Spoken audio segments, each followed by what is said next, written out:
बुजरी छोड़ छोड़ कोयला से। अरे राम अरे देखा कैसे लड़तिया बाबू की नहीं। अबे चप्पल मारे मैं झूठा तो उखा ले। झगड़ा महारानी का झगड़ा मारे चढ़ भाग ना बाबा। हे बेरा हो गइल मैले हमर बकरी चोरलस नाही। चल आओ रे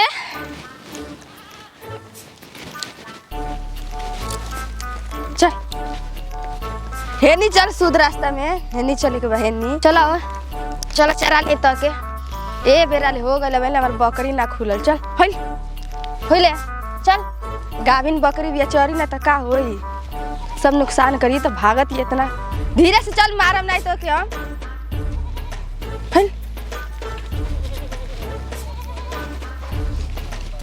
चल आज तो के चरा लिया अपनी खूब बढ़िया से। चल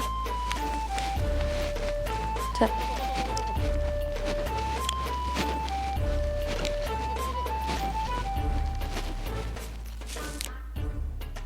चले मंगा धोनी चल वेनी तोरी तो पेटा में और खोवा पड़ल बाटे हमके भूज के रख देले वाले। चले नी चले जब बांध दी तन तू घास उखाड़ ली।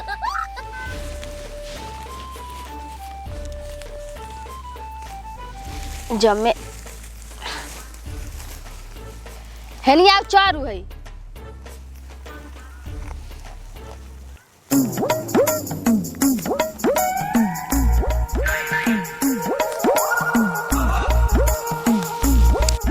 चरिए कह जाइए माँ तंदू घास उखाड़ लिए का खेबे सजिया के बहुत मार मारम कौन पाना से नहीं कितना सरसों बोल बाटे फुला गेला जम्मे सरसों तन उखाड़ ली दूगो साझी के खियाए खाती कितना गसीन छीटले बान सरसों आज तो बड़ी गरिया आई तनी सुखा ले घास बड़ी कमी बा। हेलो का हो कहाँ बाड़ा आइता तनी देख लेती तो के आइल बानी खेते। हाँ सोचनी जाए तनी खेत देखी आए खेत हम सरसों बोल बा गेहूँ बोल बा ढेर दिन हो गए खेते आइले हम कली तनी देख ली। अरे बाबू से मिले बड़ा मन करता खेती में आइल बने। अच्छा बाबू एक बात पूछी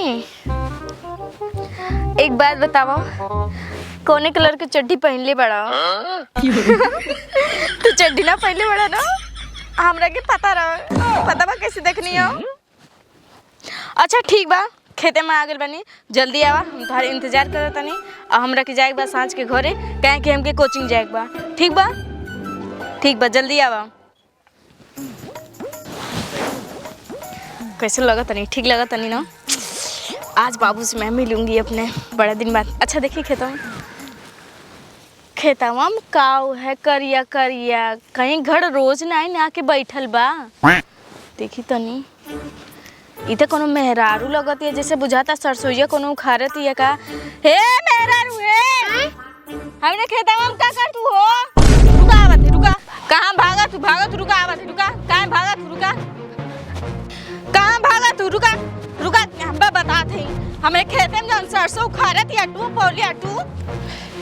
अरे बाप रे बाबे तो पकड़ा गइल हती हमर झोटा के बाहर ना छोड़ के रही जल्दी से खोल। हे रुकबू कहां भागत है तू हो कहां भागत है तू आ कैसन बकरी छोड़त तू हो अपने खेतों में बाटू बकरियों खेतों में धागा होता तू का बकरी चरतिया आई का है बकरी खेतों में पहले निकाले बकरी खेते में से रोडे बोलने वाली हो कौन रोडे भाई रोडे पे हां तोरे बाप के रोड है खेतों में बकरी चरावत रू बाप बर्बाद चला तो दुखे तो ना हो जाए का दुखे तो ना हो जाए खुल तो नहीं बटे हाय खेते में से बकरी जल्दी निकाला लेके जाए जैसे जल्दी सारी खेते में पड़ल है ढेर लौका हाय खेते में नहीं बात के खेते में बात और अपने खेते में बोलने बनी रोडे चराव जेबू के नहीं जेबू जैसे अरे दिमाग खराब कर ली बाड़ू ए तो चोरी करत है ऊपर से ने कैसे चोरी करत है कैसे चोरी नहीं करत है खेत में बकरी चरावत है सरसों उखाड़त है देखनी नहीं और देखत नहीं घास रहला दूगो तो वे कने उखाड़ ले बकरिया घास उखाड़त है कि सरसों उखाड़त है चल कितना तार सरसों खइले भी तन बड़ी हाय का खइले भी खइले बात छोड़ा जाके पूरा खेत में बीज खेत में जाके सरसों उखाड़त है जेबू के झोटा उखाड़ ले तो रोडे पे बानी तू ही झोटा उखाड़ ली काहे ना उखाड़ ले जाबू नहीं जाबू जैसे हम अब चल हम खेत देखे त फिर उखाड़े लगबू। कैसे उखाड़ लेबे? इतना फालतू भेल बनी कि उखाड़ चलो। काहे ना फालतू बैल बाड़ू? जाबू कि नहीं? हई देखा ना हट। छोड़बू कि नहीं छोड़बू? हे रानी नहीं त का झगड़ा करती रे? कोइला सच्चो दी हट। जाबू कि ना जाबू? तू लगावे लू जब फेल वाली। अरे बाप हऊ देखा महाभारत छिड़ गेल बा। चल रे छोड़ बुजरी छोड़ कोइला से। हरे हरे हरे राम हरे हरे देखा कैसे लड़तिया जय हो बाबू की नहीं। जय हो। अबे चप्पल मारे मैं झूठा तो उखा ले। ए झगड़ा महारानी का झगड़ा मारे? चढ़ भाग ना बाबा तो है का मारो जल जा।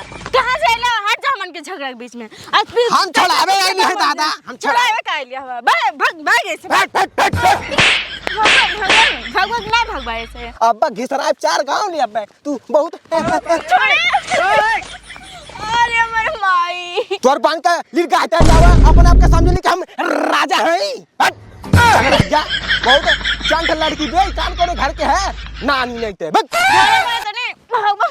मारते ढेला से वरना किया बे हिजला पिला से अब जोन कार्यक्रम करता तू हम पर झगड़ा करे चाहिए। तेरी बहन बियाह करबा का बहुत न खड़ही बियाह होई। अरे चुप हो जाए नानी ऐसा काहे पागल चिकोर कर रोवत बाप लगा तो हमके फंसा दी का। ज्यादा नहीं आता ते फंसाए दोरे जाके काम किया माई हमके छेड़त रहना ज्यादा। अरे नहीं चाची जाओ। अरे चाची अरे चाची हो ऐसा नहीं करे हो। अरे दीदी ऐसा नहीं करे। अरे हम तो का छोड़ावे आ लनी चारिया तक करे देबा हमरे छोड़ावे लड़की गिरावे लाला तो ओइसा ना टांकी काट दे त का करी हम ढकेल देनी है ना टांकी कर देनी तू ओकरे कर से लेना तेरे कैमरे कर से लेना तोरा ज्यादा नहीं तो के घर अपने काम किया नहीं जा करे हम ही आई हमें छेड़त रहले पला नोक लेके चला मैं तो के घर जौन ने तो बहुत गड़बड़ा देली ना। अरे आबो कि नहीं? अरे पहले छोड़ो या सुन चप्पल 2 नंबर के ना उठा पहले हम आईली है छोड़ावे हौ काली माई कान कहां भाग गए हमके फंसा देले ये दादा ले काली में छोड़ावे लाके हमके हां। अरे हमर रमवा ढकेल के नानी तू डाला सामान टंगवा। अरे बाप आईली है ये नानी के लोगन के छोड़ावे हम ही के ढकेल के तू डाला सामान टंगरिया और हमन शादी भइल न बियाह भइल न गवने आइली हन के मली नरक कई ढाली नानी लोगन हम। अरे बाप आ त हमर माई ओखरीपुर के मां ढरी रे दादा ले। अरे बाप आहा आहा आहा